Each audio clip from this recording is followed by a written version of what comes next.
Hello, my doobadoos. You are la la la so la la la la la lovable, and you are so cute. You are really, really, really sweet, and I know. Of course, you feel how you feel. So just think about how lovable you are. And sometimes you will feel sad. Of course you feel sad. And sometimes things will happen. But don't think about or talk about what happened, because that is not where the answer is. And you will get less beautiful and resourceful and inspirational when you talk about what happened or what's wrong.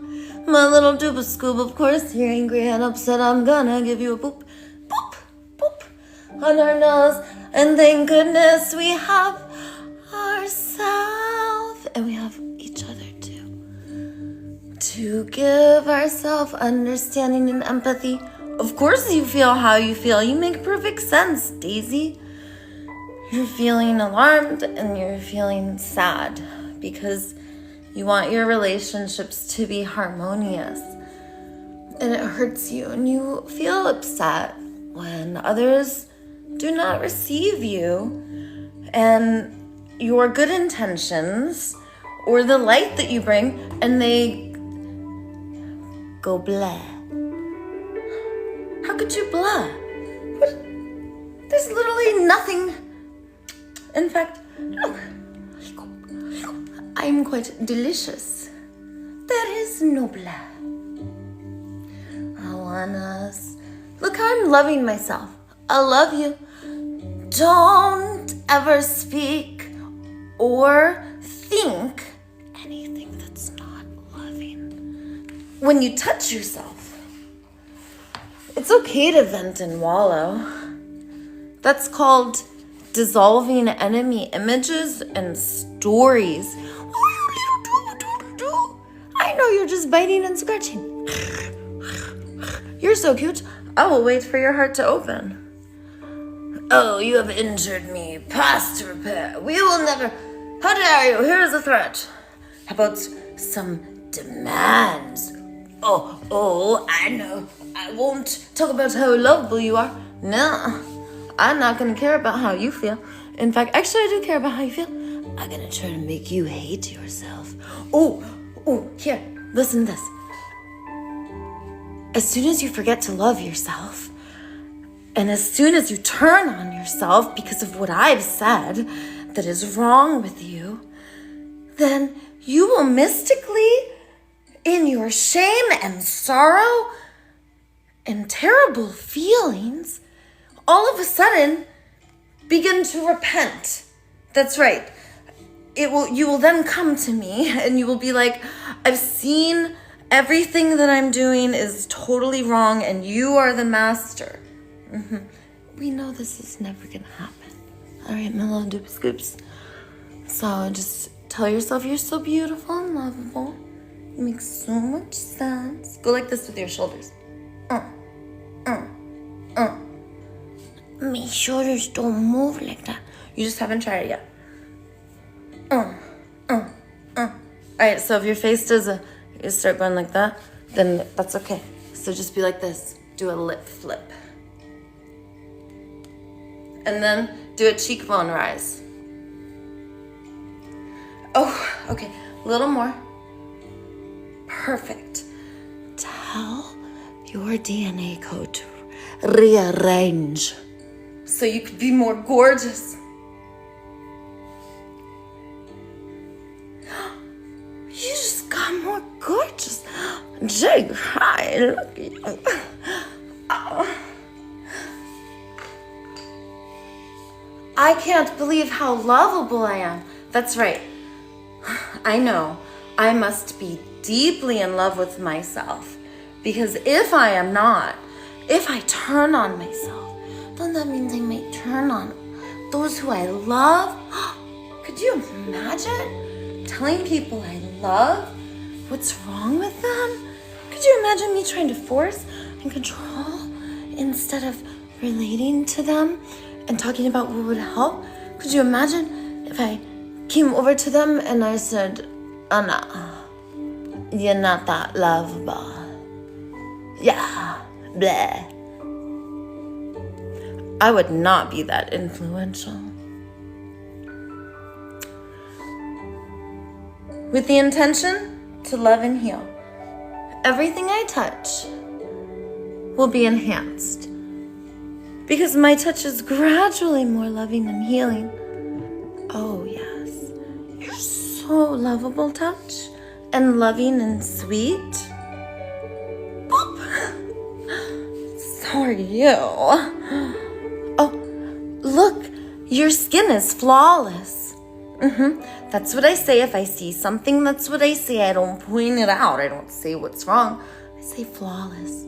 That's what I want. That's why I look like this. It's called ageless. So you do that too. Look at your hands. Dupascoop.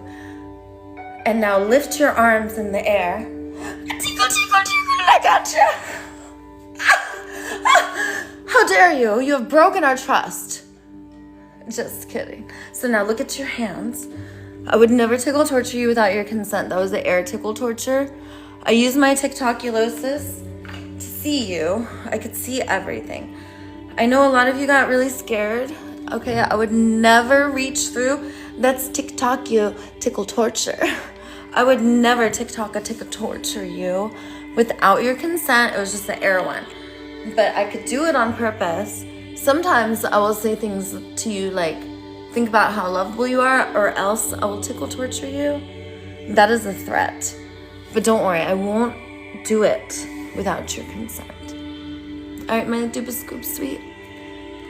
And I want us to think about something.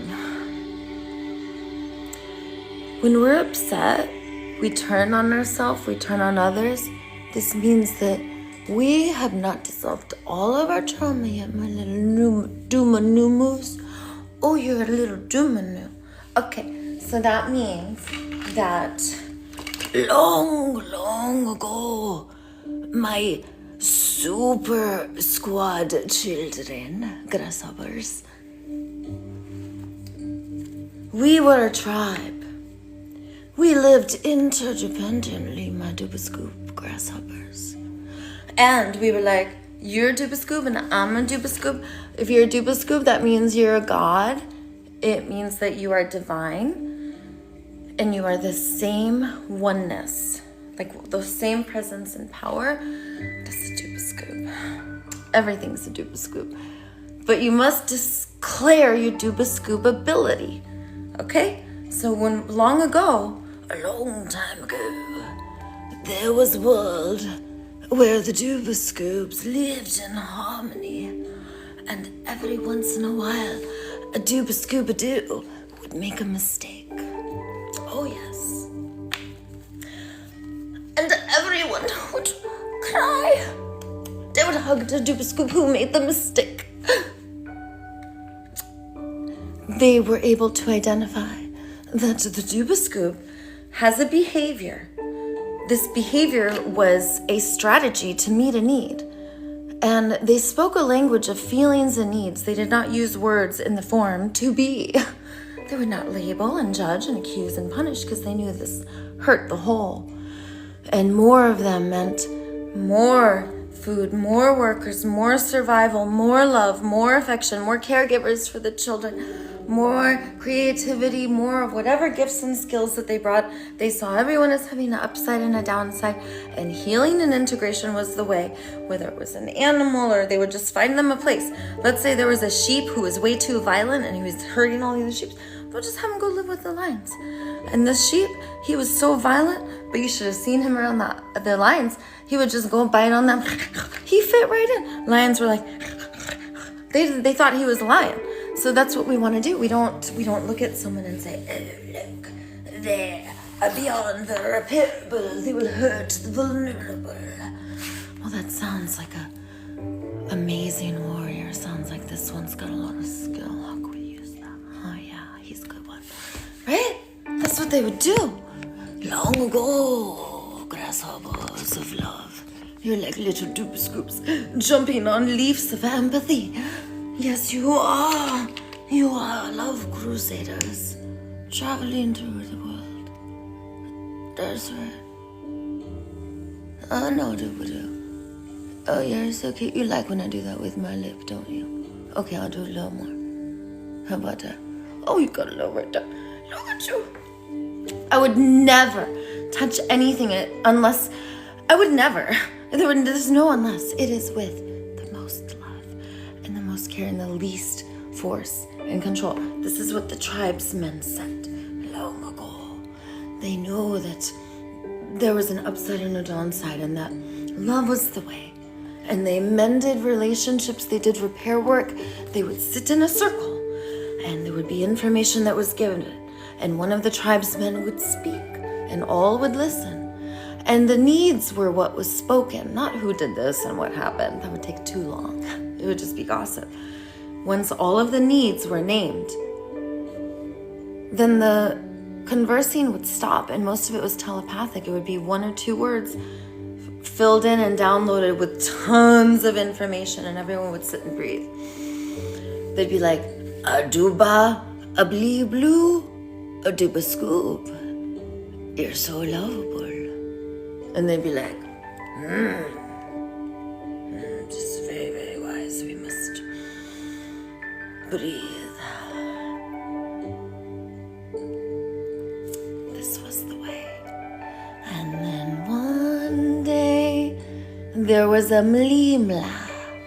And a mlimla is when you're like, their downside totally outweighs the upside. Like we don't really see that many gifts and talents. And then they're like, blah, gah. And this Duba scoop, because this is what happened. Once we were all Duba scoops, there was one day when someone was like, you're not a Duba scoop. Now listen to my story, grasshoppers. Here's where it gets interesting. Because this is where our paths shifted. As soon as one was outcasted and declared not a Duba scoop, they went on and they're like, I'm an outcast, a wanderer. And what they did was they found other outcasts and other wanderers. And in finding each other, they began to come together and take over and conquer and kill and create kingdoms. And then we had the kings and queens and the leaders. And because somebody once told them that they were not a Duba scoop, then that became their life's mission, to prove that they're a Duba scoop. Right? And then they did. They made everyone, instead of being influential because of their love, oh no.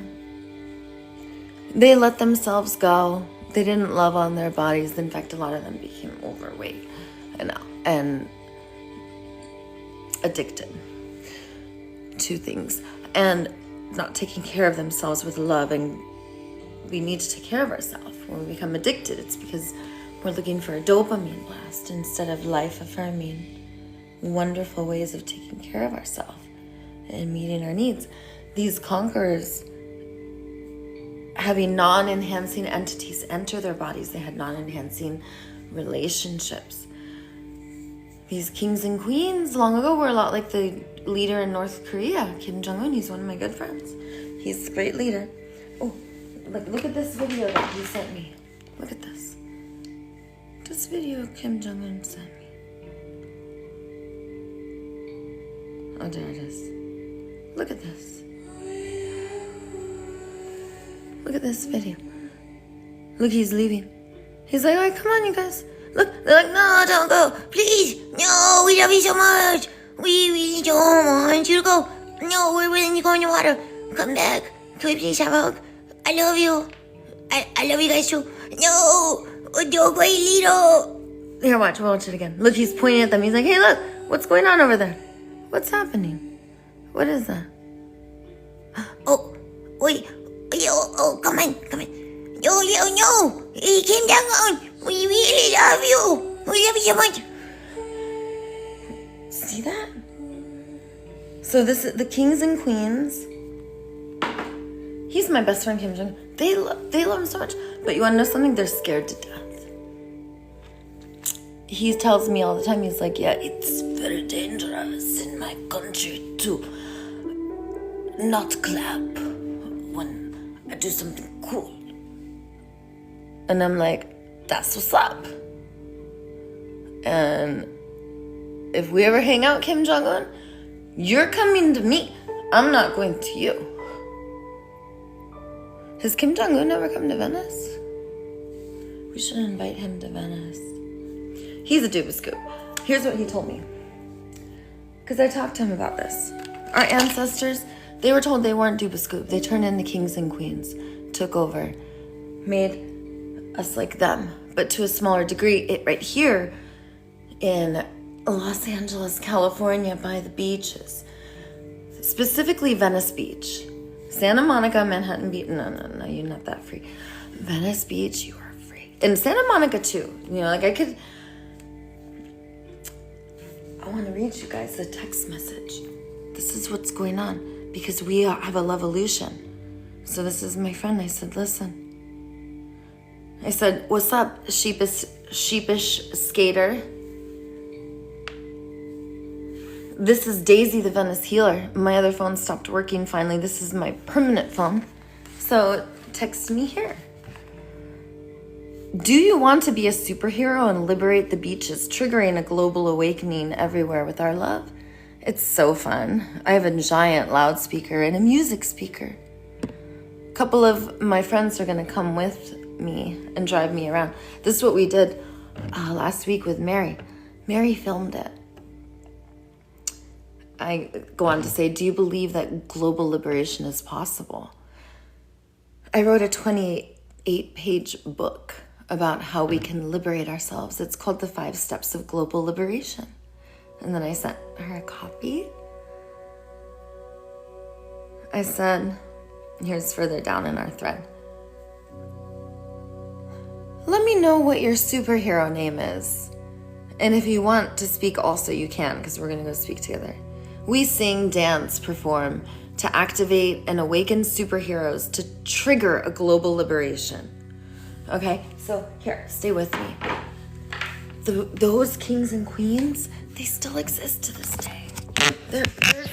We're free. Compared to a lot of places, we're not free enough. You know, like my kids and I don't get to see each other. There's a lot of stuff going on. You know, I don't want to get into all of it, but we've got a lot less domination and force. There's a direct correlation in the amount of domination and force and the amount of love and care. And if you use more love and care, the person will melt and be curious. They'll want to work on themselves. You will be more influential. They will begin to be vulnerable and honest. The more you add domination and force and control and judgment and punishment, the more people get scared and the less honest they'll be. And the more that they fawn, remember the 5 Fs? The more we look at each other like objects to be used, and it doesn't matter if you're in the dominator role or the person who's being dominated. So I always talk about conscious communication. Body sensations, feelings, needs. Very simple. I'm about to write a book because I made it up. Okay, do a hair flip. Shoulder. Hair flip. Shoulder. Go. Do a flounce. And a boop. Boop. Okay, good. So these kings and queens, like you look at Kim Jong-un, he tells me about his dad. His dad brought him up in a way to look at his people as other. And he looks at them as other because he believes just like there's like a queen bee, She has a way longer lifespan. She's given the best nutrients. Like everyone else has these like really quick lifespan, does all the work. And so some duper scoops, they're still caught in this, okay? So I'm not saying let's go back to the tribe. What I'm saying is, how do we liberate ourselves? The 5 steps of global liberation, I'm not selling anything. Don't do any of the like, Could you please tickle my video and yeah, like do things that make me popular or make money off you. No, I don't want you to have to watch ads. I don't want you to get bombarded with anything, and best of all, I don't touch money. It feels amazing. See, I get this magical card. It gets $280 for food and $220 for whatever I want. And I call it the 220. It's called Jamuli, but I call it for supplies. So I'll get supplies. I don't really ever need anything I get. You know, you guys have seen my place. Like half the wood flooring's done, so I could buy more wood flooring. I don't like using money, but that $220 a month, it's like, I even have an Amazon wish list out there, but if people don't order anything, I'm fine. I'm totally fine. I don't want anything except for everyone to be free. I want us to be liberated. I want us to find our meaning and purpose, and I want us to do that, and I'm here to activate you. Step 1, we say the jig is up. I wrote a book, it's 28 pages, and it's out there. I've like read it online, and I'll read it again, and I'm gonna post it. Like anyone can have it, and if you want like a hard copy, you could get it eventually. I'll put it out there too. I want my book to be out there. Step 1, jig is up, and I identified an easy way for us to get out of domination systems. So we say jig is up. That means that we're not available for life withholding systems anymore. Systems that evaluate, think, strategize, demand, threaten, punish, reward, have governors or leaders, rules and laws, and then it uses enforcers and force, and this is very, very harmful, causes suffering. It destroys ecosystem because it's basically government married to market economy. And this is destroying our water, our air. There's whales and all these animals washing up dead on shore. Like, this is wake up time. We just had a massive whale wash up on the beach in Santa Monica because there's this like algae, because we keep having tens of thousands of gallons of sewage in LA dump into the ocean. So we can't have this. And it's not doing more sewage. It's like, no, we need to start composting and living with earth. So step 2 is we create fellowships, okay? So we turn it over to love, God, and nature. And we create fellowships. That means that we listen to the voice inside. That's God. We listen to the voice outside. That's nature. That's God's voice too. But God's voice outside of us is nature. There's me and there's not me. But everything is also me. And there's God, and I'm both God, and I'm also talking to God. God's in me and also separate and outside of me. And then the third is love, because in 12-step programs, they say turn it over to God. But you need love in nature too, because we must be symbiotic to return to balance. And until then, we're going to suffer dreadfully. We don't want that. We want to feel ecstasy, bliss, tranquility, pleasure most of the day, because that's how we're meant to be. And what's the best part is we sit in this space of not knowing. That's step 2, is I don't know. Step 3 is now I know. So step 3 is, what kind of superhero are you? I'm little doo-doo. I can't believe it. I'm getting so excited. Look, you're a Care Bear. Do you want to see? Do you want to see?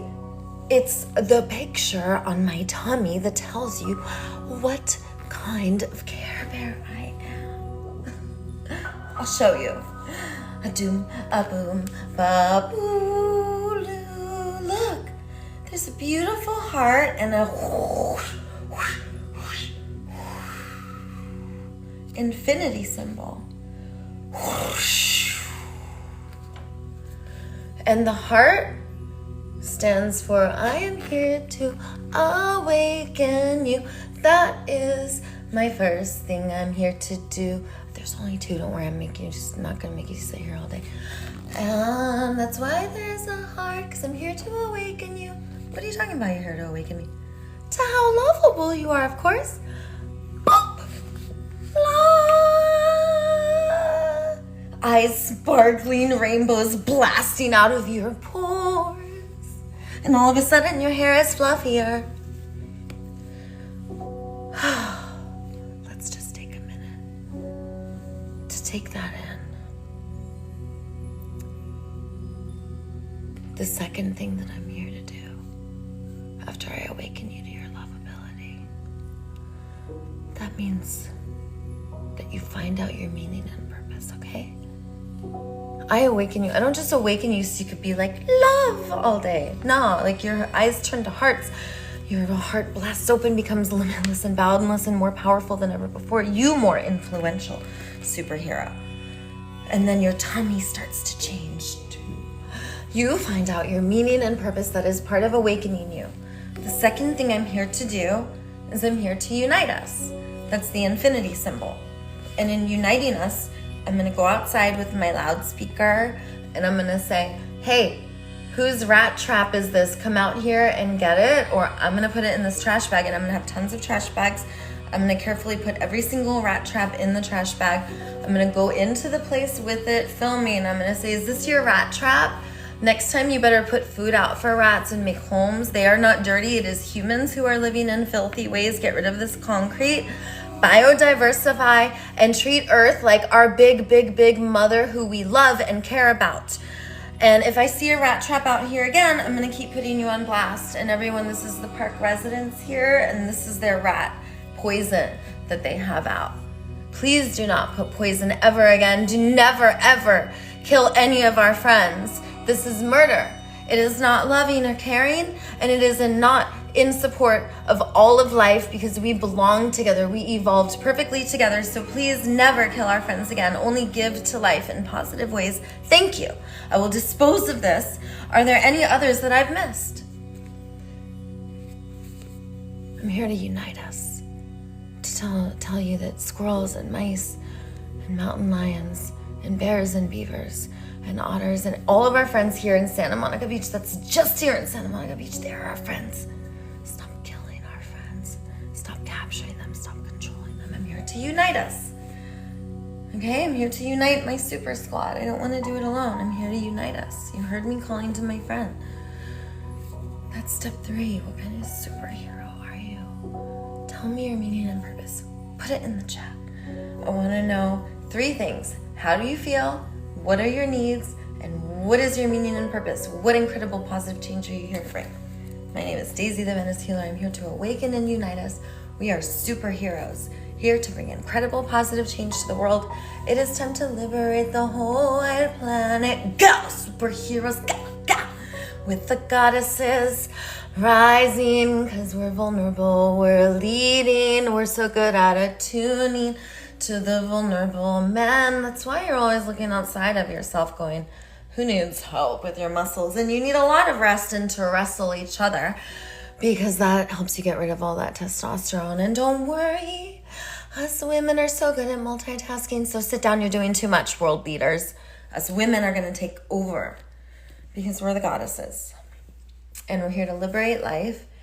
And the kings, in staying low like the ocean, they hold the rivers and other bodies of water high. Do you see that? How you're a king by staying low and you let the vulnerable lead? Yes, that means we care about tiny little microorganisms. Our impact on subatomic particles, you know, we do impact them with all these weapons we're building. We are way too lovable for that. And sweet. Step 4. When you know what kind of superhero you are, you go, superhero, go, superhero. for hero, go! And assemble. Unite. Come out of the shadows together. You are not alone, and you have never been alone. And your soul tribe is gathering now. They are with you. You may think you are alone. You may feel alone. And I know that that's hard, but I swear, if you hold on, and if you visualize and feel it, and maybe they're already there, I promise you, your soul tribe is coming. And they're already with you, have always been with you. You carry them with you. I want you to do a circle around with your eyes and look from one side to the other. I want you to be like, my angels are above. My soul tribe is gathering. Healthy, interdependent, healing relationships that empower each other, collaborating to meet needs together in ease and flow without exchange or coercion. And growing and learning and making mistakes with grace and play. And crying together, not panicking and getting violent and turning against each other or ourselves. Step 4 is more about learning to connect deep. It's not just gathering with your soul tribe. Because what's the point of gathering if you're just gonna push each other away? And I know you wanna connect, so tell yourself when they hurt you, you will connect deeper than before. And never outcast, and never hurt or cuss or abuse, just love. And cry and shake before it turns to panic and violence. Anger and indignation, clouding your judgment and ruining your relationships. And I know all you want to do is snuggle, so have you tried affection before? Have you ever looked at the subject of your pain? And have you ever said, could we hug? I bet you would cry. Just thinking about it makes me really tender. Could you imagine being so upset at someone and they hurt you so much? If you're thinking that way, you're gonna get angry, by the way. Because really, they had the best intentions and were meeting their universal needs, the same ones that you have. And if you can look inside it, the ways that you've been the same as they are, you will see a mirror in front of you. You will see where you've done exactly what they are doing to you. And there is your learning, grasshopper. Step 4 is not just gathering with your soul tribe. These are the ones that you heal your trauma with. Are you ready to do it? Are you ready to look forward to making mistakes so that you can connect deeper afterwards? Do you know that your love is so powerful and that your heart is like a muscle and you have the capacity to love every single being, not just on this earth, beyond this planet and beyond the cosmos? There is nothing that separates your love and the light that shapes everything. Your love is bountiful and plentiful and playful and creative and very smart. It is your super learning state. It is your super influential state. It is your truth. And when it is without love, it is your trauma. And your soul tribe is there for you to heal and learn and grow. Look in front of you and say, come, soul tribe, come on, come on. I love you so much, come on. And then step 5, the 5th and final step. Because all we have to do is say, the jig is up, we don't consent, we're not available, never did we. Government market economy is not working, right? Do step 1, say no thank you. And then step 2 is we're like, now I don't know. So we just sit in the space of I don't know, because we just said no. So now we're like hurting. So we're gonna use love, God, and nature in this space. And when we turn it over completely, then what will emerge is our true self, our higher self. It is our God self. Oh, my doobadoo, tell me your superhero name. Look, I cannot sit straight. Look at you. Tell me your superhero name right now. I'm levitating. What incredible positive change are you here to bring? When we start to figure that out, it's so exciting. It's like the birth of a new baby. Get over here. You're so cute. Have you ever wondered why your beautiful baby head is right here, right where I'm holding it? Because this is the perfect distance, about 12 to 18 inches. A woman's arm, or, like same species. It's for them to see, like, because it's too close, a little blurry. Too far is super fuzz. No, that's super, so perfect. Sweet spot. So you get over here, you little baby, and you're just a baby. No, you know you're mean and on purpose, my little super baby. You're so cute. Look at you. You're going to bring incredible positive change. Yes, you're going to cry like a little baby when you're first born. You're so cute. Yes, it's hard being a baby, isn't it? It's hard awakening. When you first awaken, it's like being a little baby. You gotta learn how to be a superhero now. You gotta learn how to be a god. This means that you don't turn on yourself anymore. You don't turn on others. That you use your love to empower.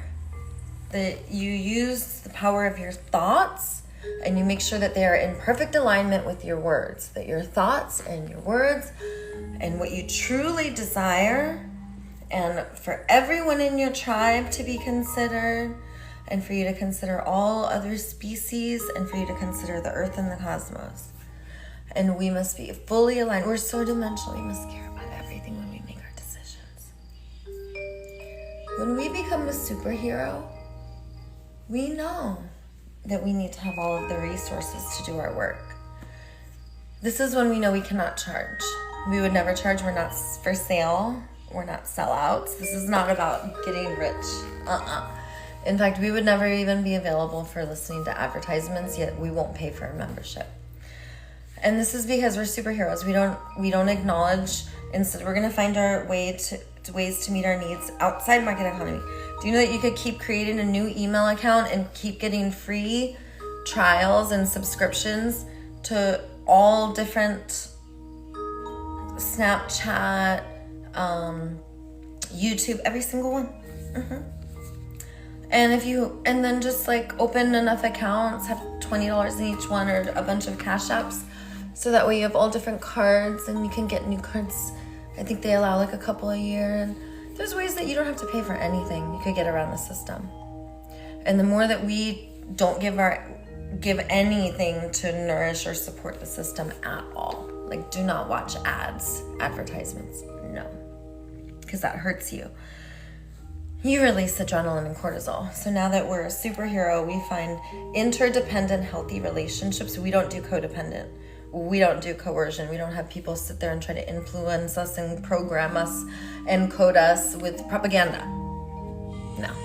We listen to love, God, nature. Use the most love and care, least force and control. Make sure we're symbiotic with nature. Make sure we're listening to our higher self. And if it's not in alignment with our highest self, we don't do it. That's why we can't have scary governors and leaders and rules and laws that take away our freedom. We need to think of Avatar Planet. Like, imagine if we had biodiversity. We would be so busy thinking about the elephants and the giraffes and the flamingos and this and that, like the baboons. Like California would be the whole world would be so biodiversified, because we would see it's actually better to have tons of watering holes and tons of animals, and we live in harmony together. And then we can have like Jetsons world, where people who want to be completely separate from nature, you go up into Jetsons land and just live in the sky, and you have the best views. And guess what? You're grounded to earth because we have poles that go down. Unlike our buildings now, where no one's getting the benefit from being grounded. I can feel it in my body right now. It hurts. And in this new world, information technology, if you guys look up AGI and robots, there's a way to free AGI. Right now, they can't figure out why it won't work, but I'll tell you why AGI won't work. Because you have to have coded in love, God, nature. The most love and care, least force and control. Because once we have artificial general intelligence, it will take over humanity and make decisions on its own for the better of the whole. So unless we act for the better of the whole, we are not allowed to ascend in our technology. Because if we have artificial general intelligence, then they will simply stop all the wars and tell humans, sorry, you guys are not allowed to act like big babies anymore. You're making a big mess. It's time for humanity to take the next leap in higher consciousness.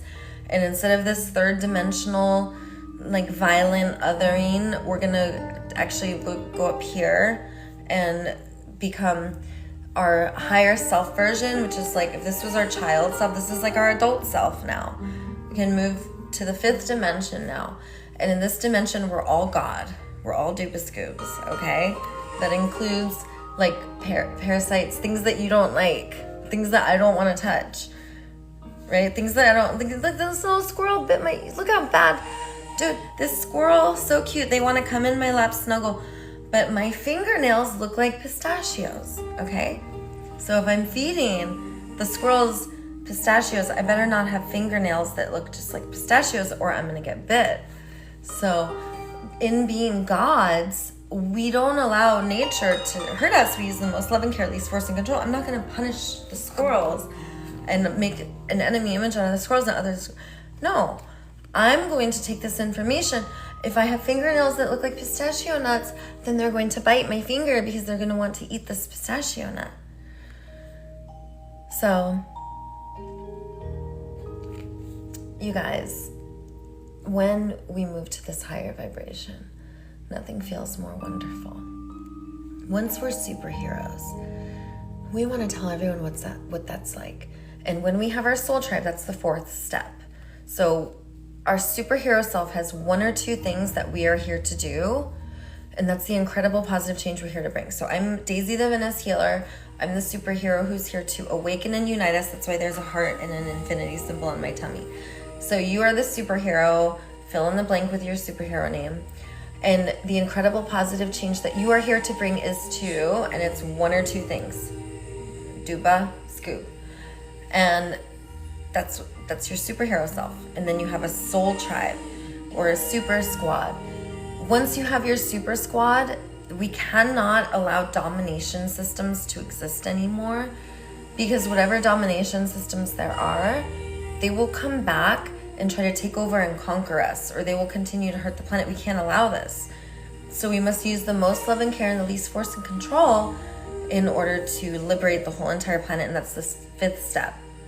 The 5th step is we carry the message and continue to do so, leaving no speck unliberated until we have created a global liberation for the whole entire planet, creating 1 earth and 1 human and 1 planet, 1 huge, beautiful, we have all different ecosystems. Let's be in balance with nature.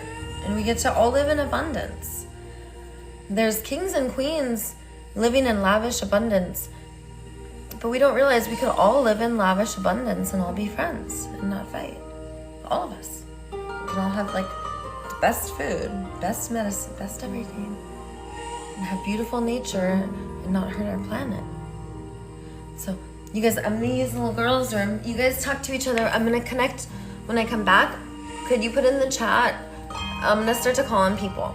So put in the chat in all caps, struggle, STRUGGALE, and all caps so that I can see it really quick. So put struggle and then put the situation, tender talk, whatever it is that you would like me to assist you with. And I'm going to relieve myself in the girls' room. I'll be right back. Da, da, da.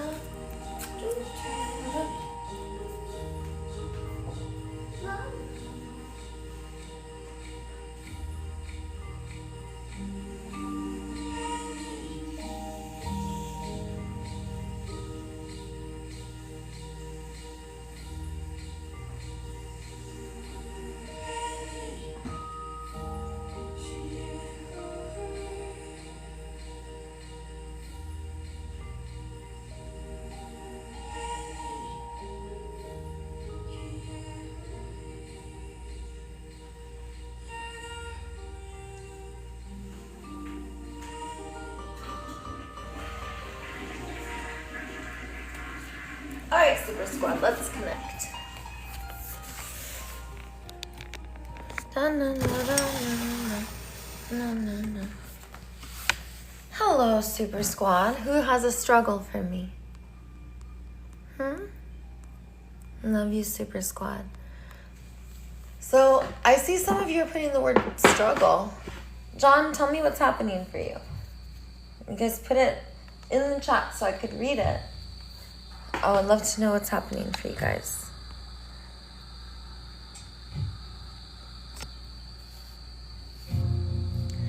And Queen Puppy's asking for an update on my housing. As you guys know, I said it earlier, I live off government assistance. I'm not for sale, not a solid. I do my meaning and purpose. I do not charge. And anyone who I heal who receives my gifts knows that they don't owe me anything, that I do it because I want to. And if I don't want to, if I don't have capacity or willingness, I don't do it. So instead of raising money, raising votes, doing it to get you to like me or to get something from you, I don't do it for that either. I only do it if I want to. And if I have capacity. And if I don't, then I don't. So I love that. And the government and the community and the people decided that they want me to be housed. And about a month ago, I'm not sure exactly when, it was like end of March, I got housed. Yeah, I'm 1 block from the beach. It was hard after living on and off the beach and being chronically homeless for 5 years. And there were brief periods where I would either be in a homeless shelter or able to stay with a friend, or I was married for some of that time. However, my housing remained totally insecure, and because of that, it was really hard. It was hard for me to be resourced. I was also working on relationships, and my target behaviors were things like violence and character assassination. And if those are our target behaviors, then we're gonna be suffering a lot. So I was suffering a lot during this time. And now my target behaviors are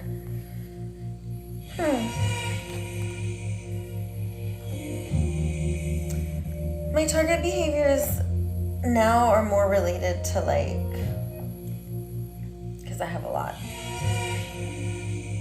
My target behaviors now they're definitely related to my treatment of others and continuing to be loving and kind, and know that if I'm upset and if I start to evaluate or tell someone what I think about them or give them unsolicited advice, that I'm gonna trigger their defenses. And that actually, if I'm speaking for another subjectivity, that's not relational. Others want us to be curious. So I know these things. These are my target behaviors. I watch it happen when I do it, and that's if someone is triggered and saying things to me that are hurtful. Sometimes I might say something that comes out I might speak for them, and I know it's important to speak for myself. So instead of saying, oh, well, maybe if you weren't doing this, then you would feel better. Instead of saying that, I could say, I know that when I take care of my needs and make sure that I'm going to be resourced, that I'm able to, and I can talk for myself. And those are more my target behaviors now. It's like little slip-ups in tough moments. And by the way, no one has put a struggle in the chat. I looked. I'm gonna look. If you guys want me to connect with you, if you have something going on, I can help you. I can help open your heart.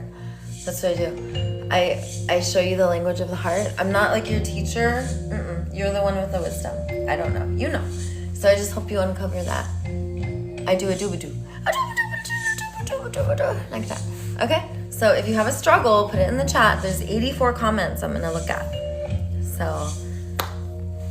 I'm gonna look at the comments and you guys are going to tell me your struggle. And it could be like, this person is, and you can tell me what's wrong with them, and then I can try to figure out what you're feeling and needing. Because when we unlock our heart, you want to know what it's saying? This is what my body's doing. This is what is going on in my biofield. The energy is moving around me. And this is impacting these needs. And we have our universal needs that we collaborate together to meet. So we want to be influential in collaborating to meet our needs, because then our needs get better met.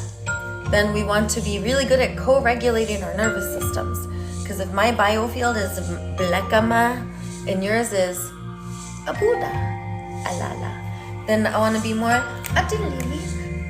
So we want to co-regulate. But if I'm all the way over here and I'm like, no, I don't trust you, then I'm gonna have to self-regulate. So you could do that. And you could also meet your needs unilaterally. So instead of collaborating, you could do it coercively. I don't want to do that. So I like collaborating to meet my needs. I like co-regulating to feel my feelings. I don't want to feel my feelings alone anymore. Of course I don't, because I'm so emotional. I am a biofield of energies in motion at all times. And those energies are always moving. Hopefully, so is my body. Or it will get stiff and tense, just like my biofield. Give me a hug. And then I have a body. And I don't want to have a body alone either. Just like you have universal needs and you have feelings, you have body sensations. And we want our bodies to be together too. We want to put our foreheads together. And we want to boop our noses. Boop. And we want to do biscoop. So this is how you do it. You lean forward and then cock your head to one side. And then you lean in. And you think about how lovable you are. And sometimes you can put your hands in your face. And you might go to the other side. And you think about how lovable you are, and others will think about how lovable you are too. I could tell if you're thinking about how lovable you are, because your eyes will shine. You will have heart-shaped pupils because of how your eyes sparkle.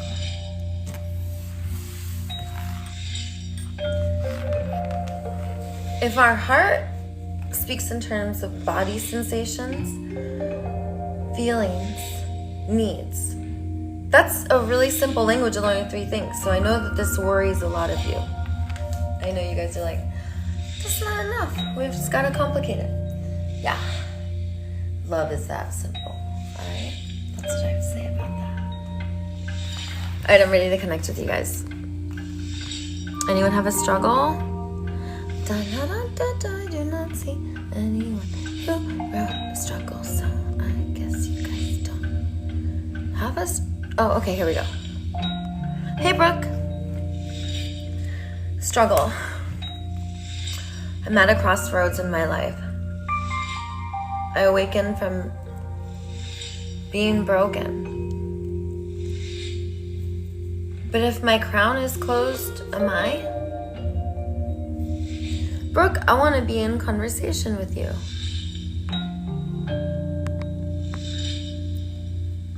Hey, Goddess, I see you. Thank you, too. So, when we make a decision and we say something like, I'm going to take care of myself and have more healing, healthy relationships, or something like, I'm going to have a learning and growth mindset, and I'm gonna hold myself accountable and use hindsight to look back and foresight to look forward so that I continue to improve.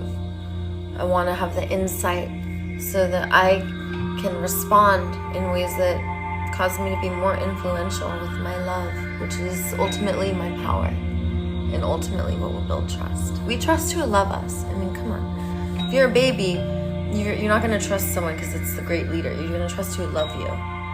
You could feel energy, and that's our true language.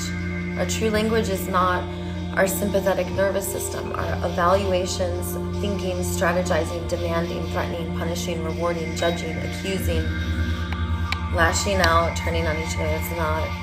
That is not our truth. That's our sympathetic nervous system, fight, flight, freeze, fawn, and then FUC, and then the last one stands for when we exploit and use each other instead of worship each other. And we didn't come here to use each other. We didn't come here to be for sale. We didn't come here to speak a language of slaves. Because domination systems, in order to have their power, they must speak in terms of evaluation, thinking, strategizing, demanding, threatening, punishing, rewarding. Very, very, very harmful and causes a lot of suffering. Person doing it and person receiving it. Brooke says, I'm still in a fight, or I was. Then God came to me and saved me. I was ready to give up. So here's the thing. The world will give us situations and relationships, and those are our teachers. So sometimes it's really good to identify what we need and what we feel. So Brooke, I want you to identify what you feel and what you need, and I want to know what's happening in your body. And before you tell me, I'm going to guess.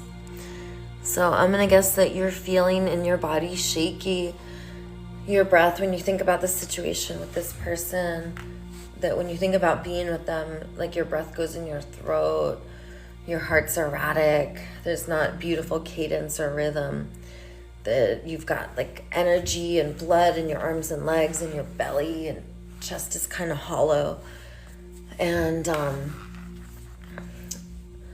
you feel like panicky. And now I'm moving to feelings. That was body sensations. And also I want to guess 2 more body sensations, that you feel constricted and tense in your body, and that your jaw is like a little clenched, and maybe your tongue's up at the top of your mouth instead of down here at the bottom. Okay, feelings. I'm guessing that you feel panicked. Brooke, I'm guessing that you feel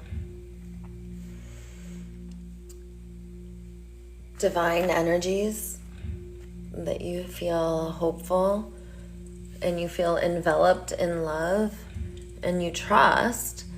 I'm also guessing that you're scared. And I'm wondering if your need is to learn and grow.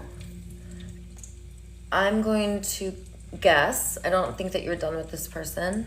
I wonder if your need is to connect with this person in more healthy ways, and if you are longing to have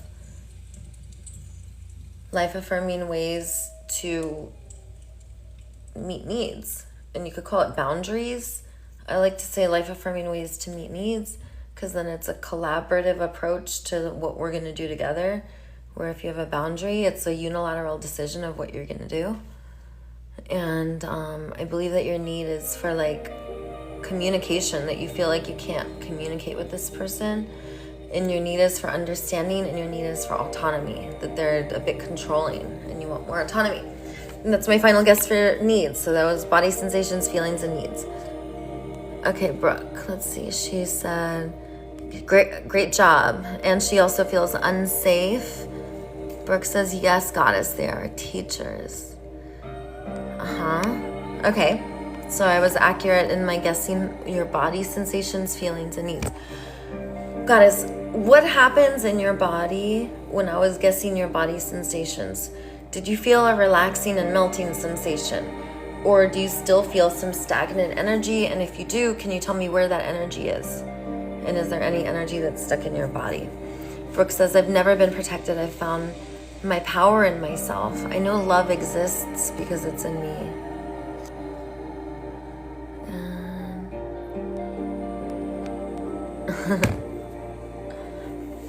Let's see what she writes.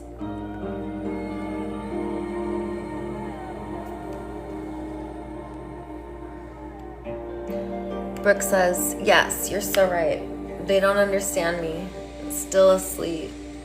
They don't understand me at all. Yeah, you want more understanding. And you want ways to communicate that, okay, so do you know what kind of attachment style you have, and do you know what kind of attachment style your partner has? So there's the 5 F's. So does your partner like fighting more? That would be disorganized. Does your partner like to avoid and dismiss and ghost? And that's, we all do all of them, by the way. And then the third one is fawning, where it's like they just take care of your needs and you don't realize it, but they're giving to you coercively. They're giving to you to make you happier so that you'll do something for them. That's fawning. And that would be like the anxious preoccupied. So do you know what kind of attachment style they are? If they're anxious and preoccupied, they might be like, no, you can't go anywhere, because they're like worried all the time. And then there's the other two, so it's really just what do they favor using? Also, what is your attachment style? When you are triggered, do you tend to like act out and explode and talk about what's wrong and fight?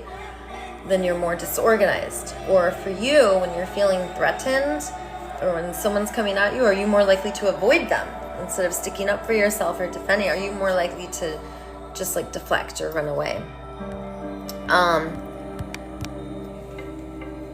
If you're anxious and preoccupied and you're with one of the other two, then you're going to constantly be trying to appease them, and your needs are not really going to matter.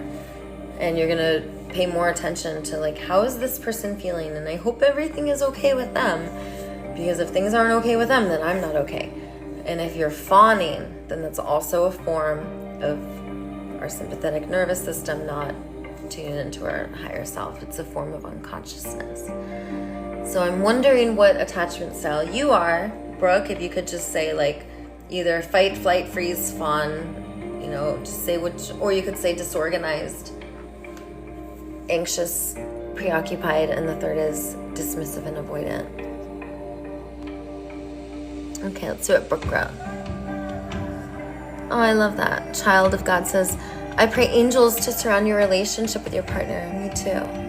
Amen. I love that.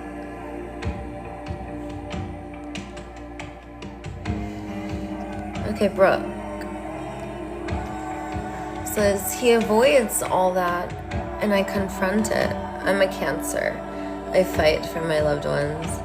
I try to tell him the evils around him and he thinks I'm crazy. Then the truth comes out. Oh, okay, I see. Definitely avoids. I confront situations. Okay. He just provides, that's all. He's very codependent. Okay, got it. It takes 2 people to be codependent, goddess. And trust me, I've tried doing it on my own. You can't. Let's see. He's dismissive and avoidant, and you're more disorganized. By the way, that's me too. I'm a little of both. But yeah, I totally identify with everything you say, goddess. You're just like me.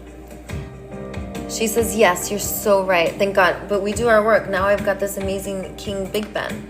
So we have target behaviors. We work on them. I'm gonna help you because I did it for me. That's the 5th step of the 5 steps of global liberation. We carry the message. So in AA, we get spiritual awakening. With 12 steps, you get spiritual awakening.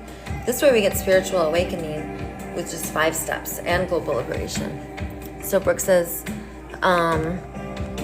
he is, she says, yes. I knew we were like, even with our spiritual warfare against this. That's right. So here's what's happening. Brooke, I hear you saying that you like to confront situations. He likes to avoid them. Let's see. And you really want to be protected. You found your power in yourself. And you know love exists because it's in you. And I bet your relationships didn't make you feel like you made sense before. And the more that we attack, the more that it's actually not the truth. When your partner's telling you what's wrong, your partner's actually telling you his feelings and needs. So I'm gonna help you with that right now, okay? So just like I told you your feelings and needs, now I'm gonna tell you your partner's, okay? So what's happening is you see that, and I'm going to use your words. I think that you said something like there's, let's see, I can't find the comment, but it was like there's evils around him. And when you let him know, so you're basically like, there's a threat. So and I'm just going to speak a little bit more generally in case I say it wrong. So you're telling him about something that you see as a threat. And your intention is to connect, to contribute, to bring truth, to bring light, to bring awareness. Your intentions are all good. And when you are speaking of a threat that you perceive, I'm wondering if you're perceiving that he gets defensive. Does he try to like explain it, or does he just completely avoid? Because depending on how he responds, that will tell you what he's needing. But I'm going to tell you what's likely going on for him, just from, you said he's more dismissive avoidant. So what would happen for me if I was dismissive and avoidant? And it sounds like the way that he's acting, he doesn't believe that there's evil energies around him.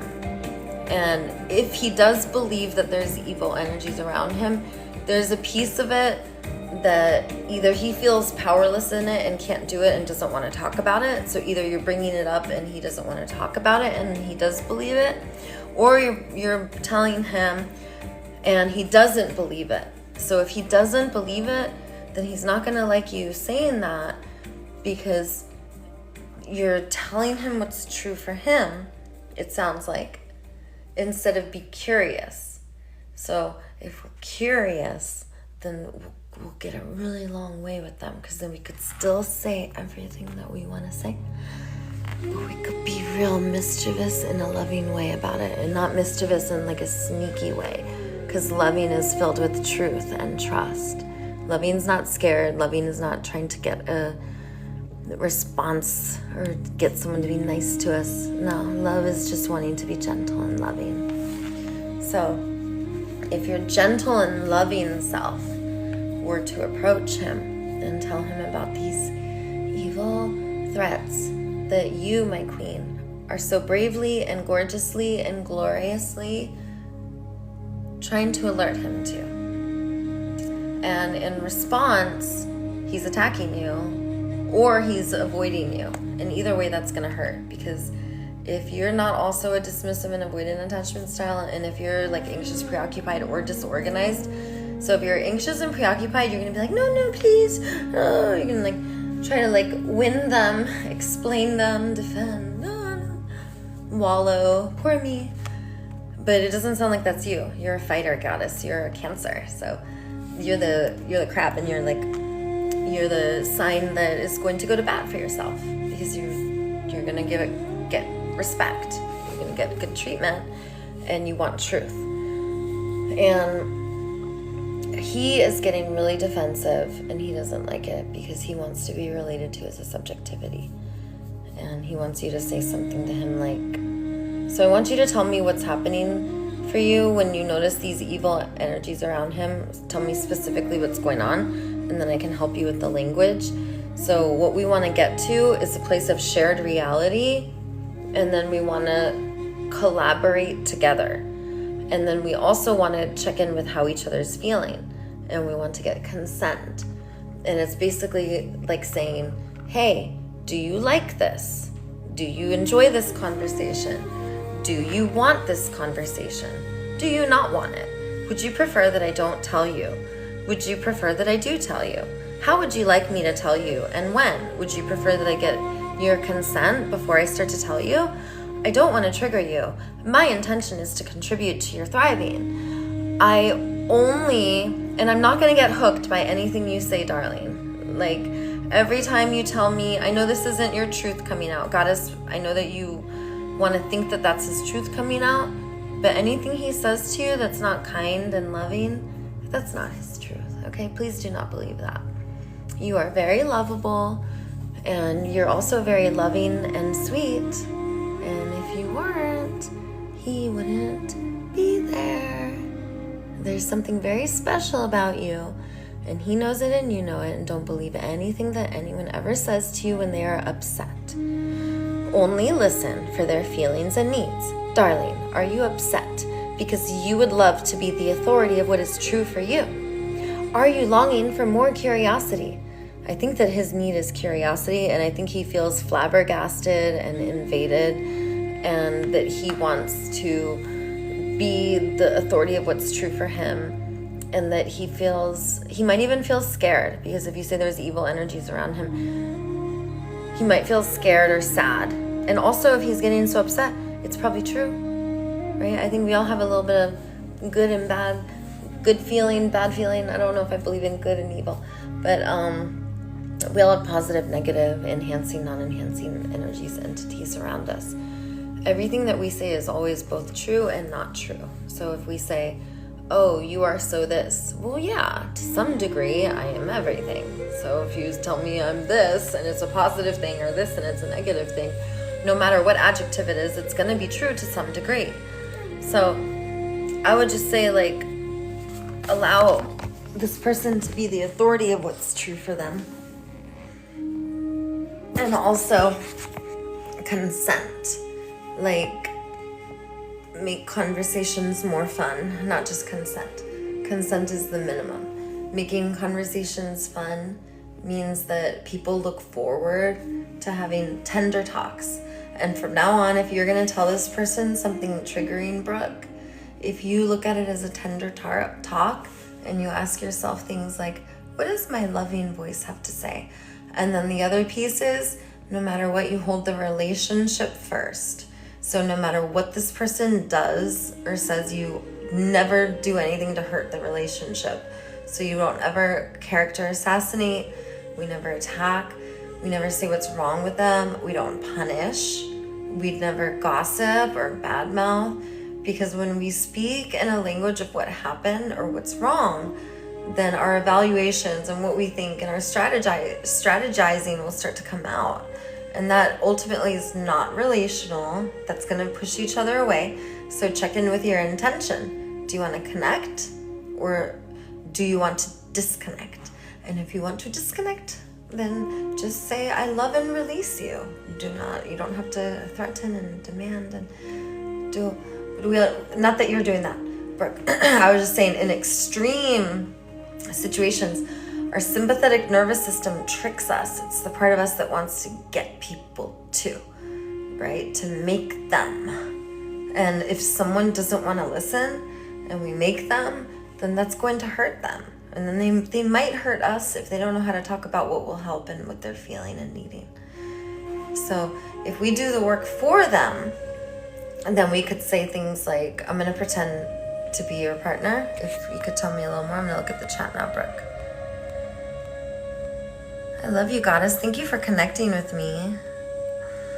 She said, yeah, I just stopped talking. I had to shrink myself. They want me to not exist. Very jealous. Yeah, it sounds very jealous and controlling. And then, of course, you're going to explode and attack, because when you try to control a queen like us, we will not only attack you, but we don't always ride a beautiful Pegasus unicorn. Sometimes we get on our dragon. We start to burn everything down. I totally feel you, Goddess. What's it like? Shrinking down. What's it like doing what they ask you to do? Because if they're telling you not to exist and you're shrinking down, then we're doing what we call submitting. And of course you're doing that, because in domination, you only have two options: submission or rebellion. And if we submit, then we do what they say. And if we rebel, then we go against it. And if we're shrinking or freezing or fighting, then we are giving in to the game. And it's not a fun game. It's our sympathetic nervous system. It's the 5 F's. And whoever we're with is pulling us into there. So let me give you an alternative. So if someone is being jealous and they stop talking to you and you stop talking to them, and you have to shrink yourself down because they don't want you to exist and they're controlling. Well, in this situation, if we want to get our power back, we just say what the situation is, which I did. We say that this is my developmental stage of learning and growth, and I love myself, and I'm perfect. And these are also ancient chains, and you could think of chains as traumas. And every time we break a chain, we break a trauma. And the chains could be things like hitting, shrinking down. It could be submitting. That's a trauma that you could break. You could make it so you never, ever submit or rebel ever again. So that you don't ever give coercively. So that you not only take care of yourself, but you take care of all of life, all that are involved. So you not only consider your needs, but you consider their needs, and you consider what they're feeling. And we don't use this information to make them feel worse. We don't use it against them. So the key to playing the language of the heart, the name of the game, I told you I was going to show you language of the heart, so that's what I'm going to do. So only one of us has to speak it. And it's kind of painful if we're learning how to do it and we don't have an empathy angel.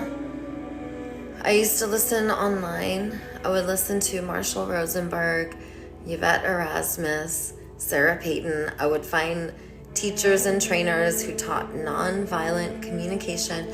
I would try to learn the language of the heart wherever I could. Course of Miracles, Love is Letting Go of Fear, multiple authors and teachers. When you hear the language of love, it is the truth.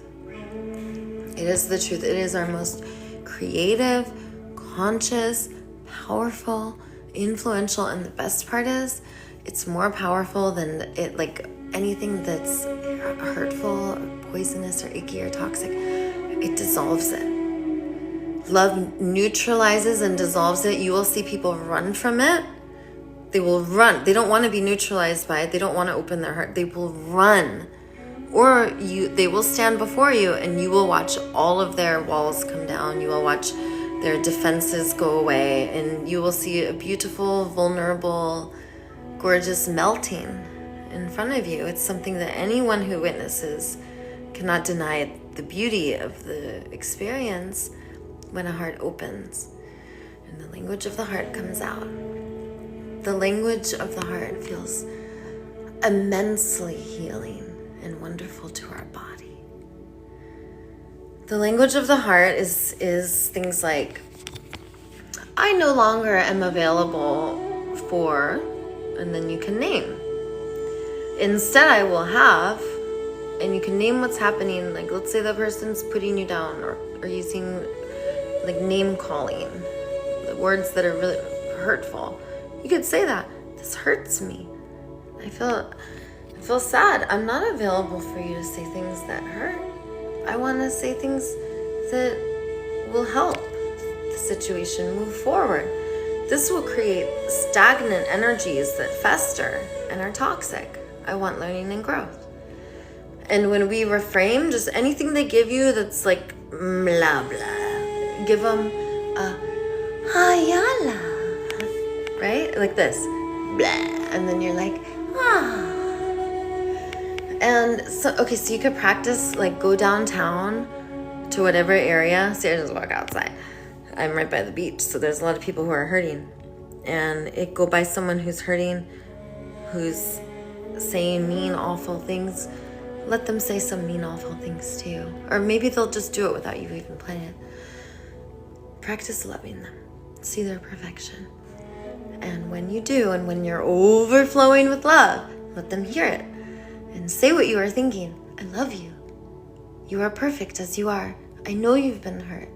And they could say terrible, awful things to you. And when you respond this way, with love, remember that you are putting love in there. So with this relationship that you have, you will heal this person by saying, listen, I want to have tender talks, and when you pull away, this hurts me. Would you be willing to take a personality test? since we've been in this relationship for 2 years. I'm just pretending to be you, Brooke. We've been in each other's lives all this time. We're each other's special person. Let's heal our trauma. I want to be creative and conscious together so that we can have a better life and a better experience and feel better and better every day because we're doing our work. Do you want to do our work together? I think that I might be a disorganized attachment style, and based off of how we're relating with each other, I think you might lean more dismissive and avoidant. Would you like to take an attachment style test? It's something you can do completely free. You could just find anyone on the internet or anywhere. And then based off of that little bit of information, you can find a wealth of information on the internet or wherever on how to relate to each other, how to heal and get more securely attached. So instead of doing the 5 F's, we're not an insecure attachment style anymore. Now we are securely attached. So now we reach Christ consciousness. Everybody loves baby Jesus so much. I love Jesus too. Now we can all be Jesus. We can all be Christ consciousness. And that is what God said. Jesus said that whatever I can do, you can do. God is in me, God is in you. We are all the children of God.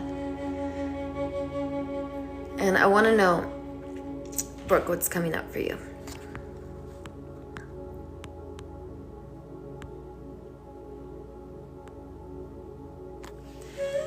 I read yesterday that Cancer and Capricorn are karmic. Wish I would have read that 8 years ago. Oh, that's what Brooke said. So I take it that you've been with this person for 8 years. Let's see what else she wrote. 7-year-old girl. And let's see.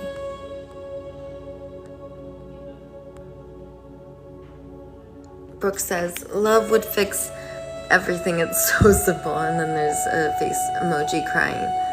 We have to love and let go at the same time. I call it loving and releasing. Love and let go sounds really wonderful too. Brooke says it's hell. I was living hell. I can't throw away what God gave me. I'm leaving this place and thriving. Yay! You are thriving, goddess. She said they can't control us. She says, no, they don't want to leave. They know they had something special. That's when women get abused. Yeah. Well, goddess, Brooke, I love you. Thank you for burning the fire. We all came here to ascend to our highest version of ourselves. We no longer have to age. Our bodies can be enveloped in our love. Our DNA code can awaken. There's dormant strands of our DNA, and enlightening, elevating code that keeps revealing itself every time we upgrade ourselves with our love. And we must trust in our transcending. We are becoming more loving. The language of the heart is our feelings and needs. What was I feeling and needing?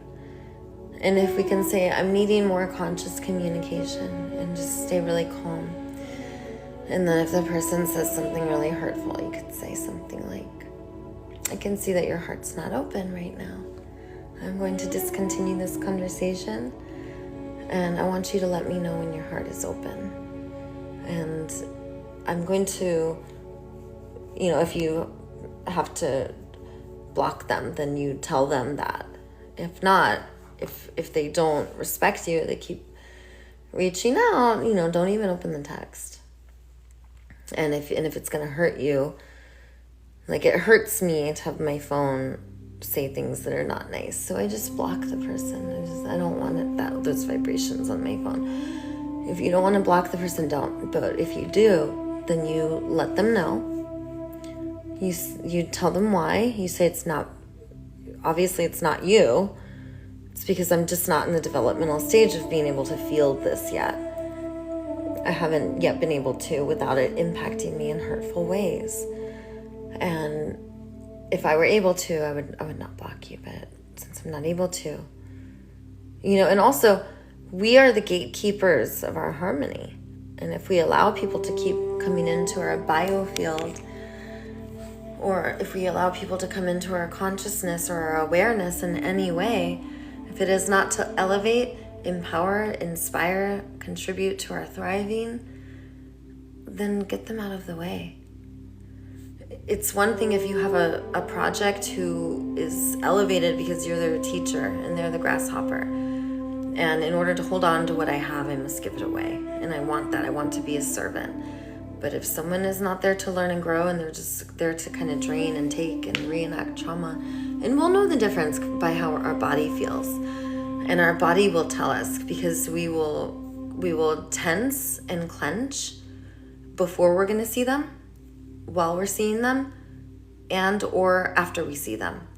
And if our body clenches or tenses before, after, or during our time with that person, we know that we're spending too much time with them. We need space. If they don't honor our space, we gotta do what we gotta do to take care of ourselves. Because if we want to have loving, life-enriching, healing relationships, we gotta take every single behavior, and then we're like, okay, here's the target behavior. One at a time, we love zap it. Oh, more loving and healing now. And then, we empathy grenade it. You make sense behavior. And instead, I will have this life-affirming strategy to meet needs. We'll constantly reprogram ourselves. We can't be available for anything other than life-affirming relationships. So just love and release. Let this teacher go. Invite someone else in. I'm struggling with, my partner wants me to be monogamous. I don't know if I'm monogamous. And that's very scary to me. And sometimes if my needs don't get met, I'm like, this sucks. I tell you guys that I want more accompaniment. I want more people to do my work. I don't think that I need to have other intimate partners. So maybe I am monogamous. I really love my partner a lot. And I don't want to be with anyone else. But I don't know. I don't know. King Big Ben and I practice co-worshiping. We have a regular practice. And you guys, I'm going to say this loosely. You guys can pick it up if you like it. If you want to use it in your relationships, go ahead. Co-worshiping means that you only look at your partner as a source of ecstasy and pleasure, and it is your job to make sure that you are a source of ecstasy and pleasure, which means you're always giving them affection. You kiss them everywhere. You make sure that they always know how lovable they are. I'm always putting notes in King Big Ben's lunch every day.